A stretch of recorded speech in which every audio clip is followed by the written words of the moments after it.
1946 সালে কলকাতা দাঙ্গার উপর ভিত্তি করে নির্মিত দ্য বেঙ্গল ফাইলসের ট্রেলার লঞ্চ শনিবার কলকাতা পুলিশ বন্ধ করে দিয়েছে, দাবি করেছেন এর পরিচালক বিবেক অগ্নিহোত্রী। বিতর্কিত ছবিটির ট্রেলারটি কলকাতার একটি 5 তারা হোটেলে প্রদর্শিত হওয়ার কথা ছিল।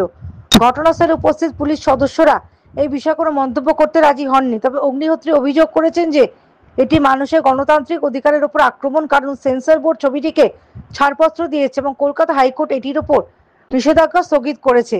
তিনি বলেন, দুপুর 1টার দিকে হোটেলের একজন প্রতিনিধি প্রথমে ট্রেলারটির প্রদর্শন বন্ধ করে দেন। যিনি বলেন যে শুধুমাত্র একটি সংবাদ সম্মেলনের জন্য অনুমতি দেওয়া হয়েছে। একটু পরে ট্রেলারটি আবার দেখানোর সঙ্গে সঙ্গে হঠাৎ করে 5-6 জন কলকাতা পুলিশ অফিসার ব্যাংকোয়েট হলে প্রবেশ করেন, যেখানে অনুষ্ঠানটি অনুষ্ঠিত হচ্ছিল, এবং মাঝপথে প্রদর্শন বন্ধ করে দেন, পরিচালক দাবি করেন।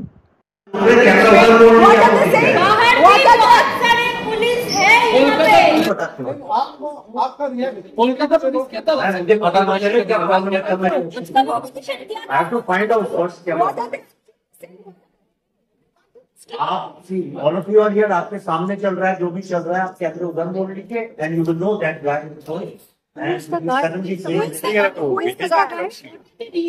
Who is the person? There's no reason.